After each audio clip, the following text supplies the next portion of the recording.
Quisiera primero iniciar felicitando y externándoles un fuerte abrazo solidario a todos los colaboradores de Habdeba, de la Junta de Administración Portuaria y Desarrollo Económico de la Vertiente Atlántico, en sus 63 años de desarrollo a la provincia, 63 años de ser el puerto más importante de Costa Rica, pero de que además es el puerto más importante hacia el mundo desde nuestro pequeño, gran país. Gracias, colaboradores de Habdeba. Hace unos años recuerdo que siempre escuchaba hablar y todo el mundo decía de la gran municipalidad, más bien, porque tener desarrollo sin tener también una inversión social no tiene ningún sentido en este país. Los fundadores en aquel momento de Habdeba tuvieron esa gran visión y ese gran reto económico para nuestro Caribe costarricense y por supuesto para el país, donde hoy día entran y salen más del 80% de los productos en este país.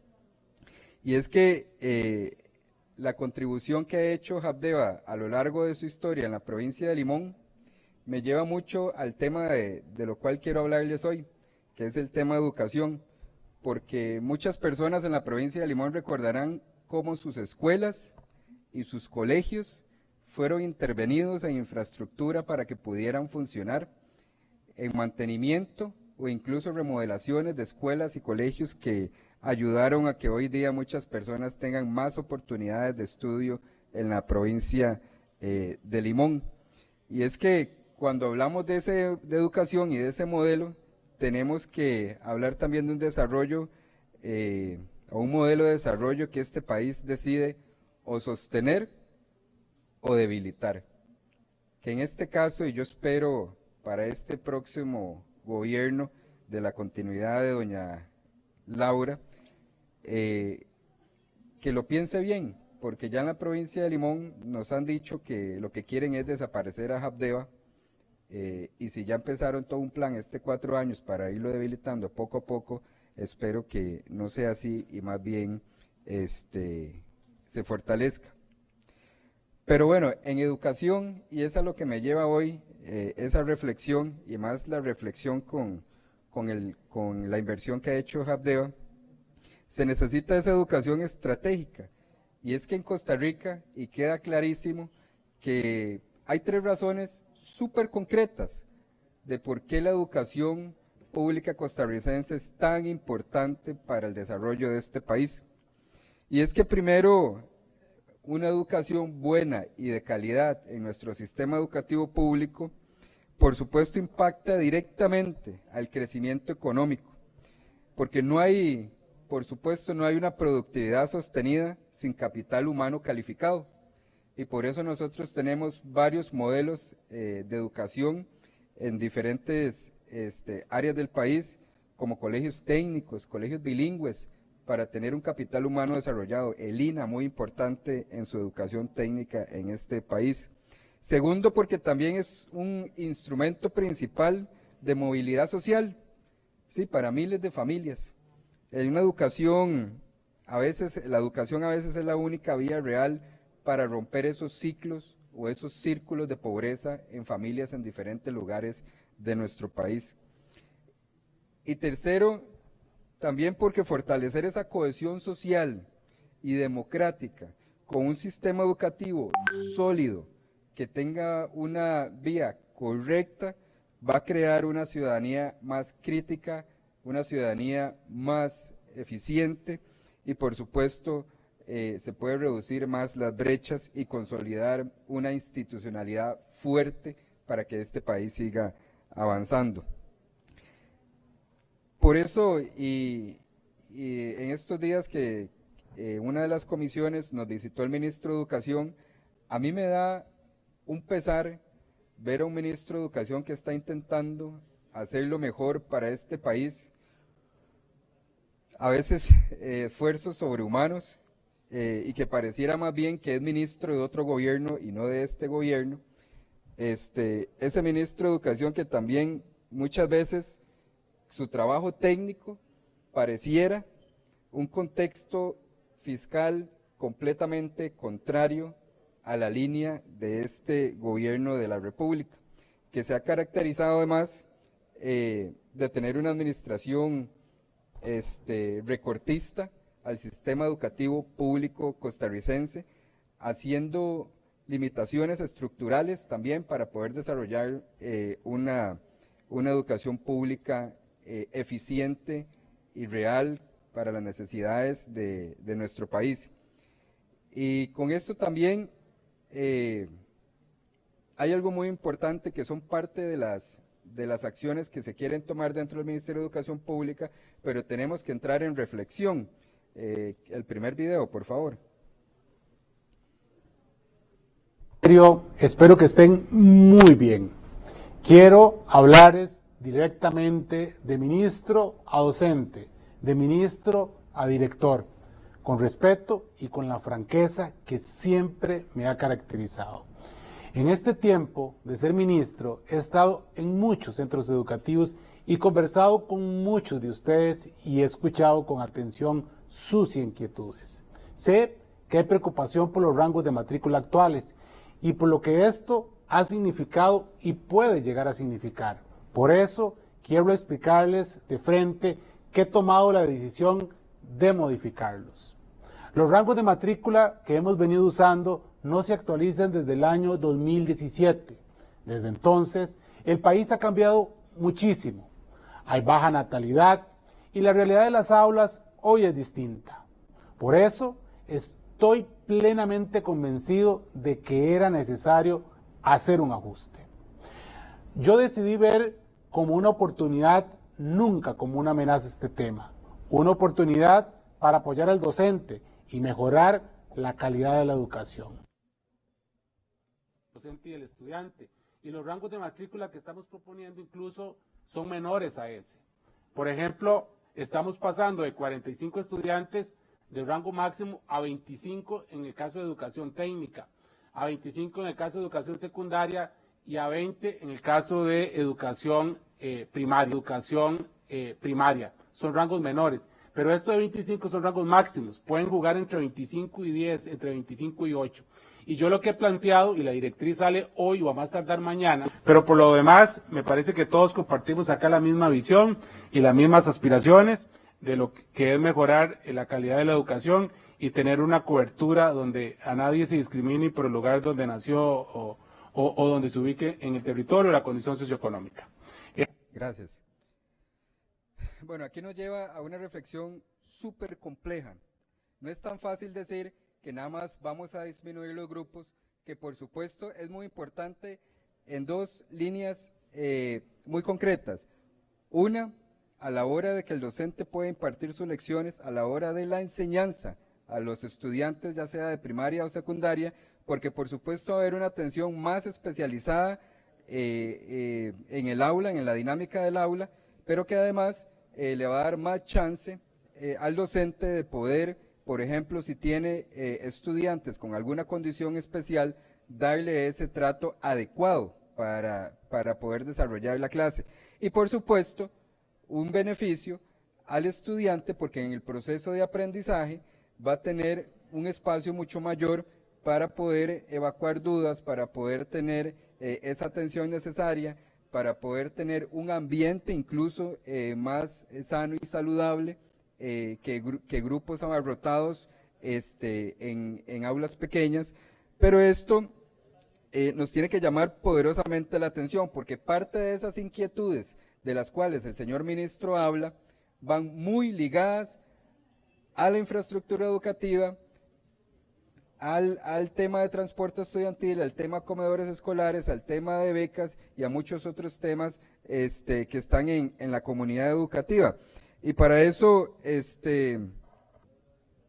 dentro del sistema, un sistema que además está cada vez haciendo o se ha avanzado más en inclusión, hay que tener mucho cuidado, porque si esas inquietudes reales que le han dicho al señor ministro se pudieran abarcar de la noche a la mañana, si se pudieran tomar estas acciones de disminuir la cantidad de grupos en los centros educativos.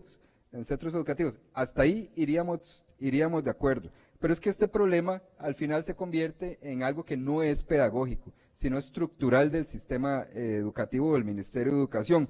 Porque además de estas implicaciones, y tal vez para profundizar un poco más en tema de infraestructura, y el mismo ministro nos estaba diciendo de un plan estratégico para poder tener una política de mantenimiento, y todo suena muy bonito, que yo no le resto el esfuerzo que hace al señor ministro, como lo he dicho, pero eso no se hace de hoy para mañana. Las clases empiezan el lunes. Hoy, por cierto, me he comunicado con varios directores y directoras de diferentes lugares del país preocupados, porque ni siquiera tienen dónde meter a los chicos que ya fueron matriculados, que ya están pronto a empezar ahora en este ciclo lectivo. Pero esto me preocupa aún más, porque aquí, y bueno, yo quisiera además que pudiera la señora presidenta ejecutiva del IMAS, después de esta intervención con datos, no porque yo me lo invento, con datos, que lo que estoy expresando no es porque sea misógino, como lo dice cada vez que uno la nombra con datos a ella, en sus redes sociales nada más lo tacha uno de misógino por dar datos de lo que va avanzando este país. Porque en el programa Avancemos pasó de beneficiar de 387,000 estudiantes en el 2022 a cerca de 290,000 en el 2023. Estos son como 98,000 estudiantes menos que recibieron apoyo económico en este país.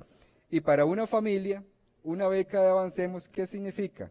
Significa poder comprar uniformes, significa poder comprar útiles escolares, significa poder mandar al estudiante al centro educativo donde le corresponde, e incluso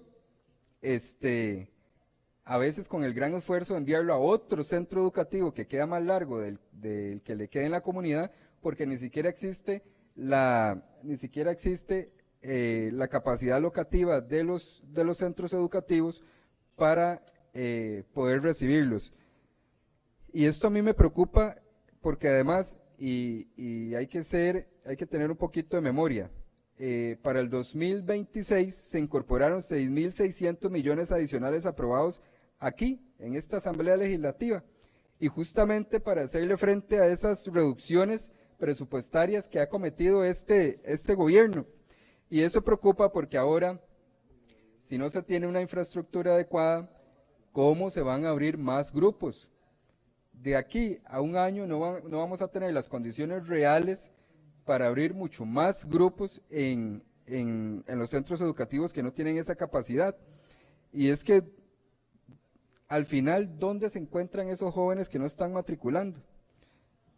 Eso es lo que nosotros tenemos que ponernos a pensar, porque no están matriculando en las escuelas o colegios, no están matriculando en otras instituciones técnicas, y esos son los jóvenes que muchas veces están en la casa sin oportunidades, están en la casa buscando problemas, van y se unen a pandillas delictivas o los envían a trabajar en lugares que muchas veces no tienen las condiciones y los explotan laboralmente como menores. El siguiente video, por favor.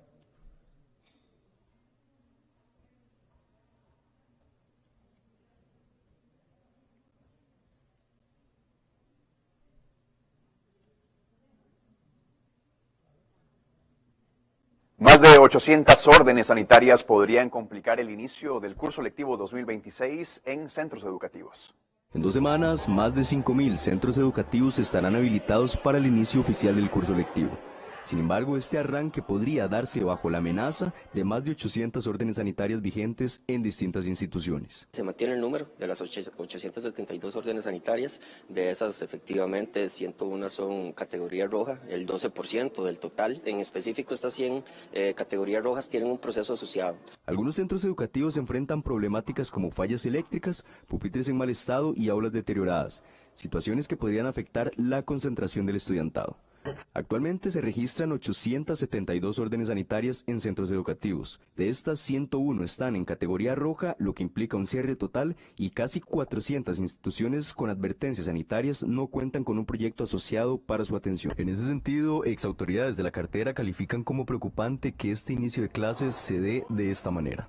Todo eso afecta la motivación del estudiante y hace que nuestros niños y nuestros jóvenes prefieran estar fuera del sistema educativo como tal. ¿Ven que no lo digo yo? ¿Ven que no lo digo yo y no es cosa mía ni invento mío? Eso me preocupa porque ahí lo dice, 872 centros educativos con órdenes sanitarias, 101 con riesgo alto estructural. Eso no se soluciona en una semana ni en un año. Y para este 2025, además, la inversión de infraestructura educativa se redujo en más de 7.500 millones de colones, una caída del 25.6% del presupuesto para que se hagan obras en infraestructura educativa. ¿Cómo vamos a hacerle frente a eso? ¿Cómo vamos a disminuir grupos si no tenemos ni siquiera cómo abrir grupos o más secciones en los centros educativos para que los chicos puedan llegar a recibir clases? Y es que además también esa apertura de grupos corresponde a la apertura también de más lecciones. Y en esto, si ustedes no recuerdan, el año pasado en esta Asamblea Legislativa, en el último presupuesto extraordinario, se tuvieron que aprobar unas mociones para hacerle frente a los gastos de sustituciones de los docentes y los aguinaldos. Ni siquiera alcanzaba para eso. Y a la hora de hacer grupos mucho más pequeños se necesitan más lecciones y hoy día nosotros podemos ver incluso muchos de los centros educativos ni siquiera tienen la cantidad completa de docentes para que den sus lecciones. O sea, hay chicos, hay estudiantes en grupos de escuelas y colegios que están sin maestro o están sin profesor en alguna asignatura.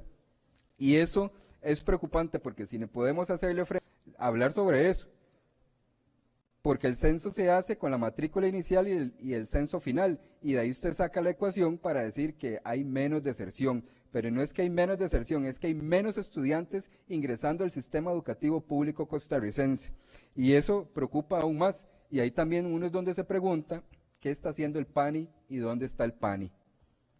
Ah, bueno, se me olvidaba, está haciendo cacería de brujas. Pero bueno, con esto y muy importante tomarlo como reflexión, porque ahora la próxima semana que ya vayamos a entrar a un nuevo ciclo lectivo para este país, es donde tenemos que darle las mejores condiciones a los estudiantes y a las estudiantes para que puedan no solo hoy tener esa oportunidad de estudio, sino pensar en el futuro. Es que en el futuro de ellos es que hay que pensar porque son quienes van a trabajar luego en nuestro país, quienes van a moldear nuestra sociedad y esas son las personas a quienes estamos dañando hoy día con una, en aquel momento disque ruta a la educación y hoy con muchas acciones improvisadas que se están haciendo desde este gobierno que me preocupa esa continuidad. Yo espero que se pueda avanzar mucho en temas de educación, porque además la educación no es opcional, hay que tener una coherencia clara para saber cuál país es el que se va a dirigir hacia futuro y cuál país es el que queremos próspero para nuestras próximas generaciones. Gracias, presidente.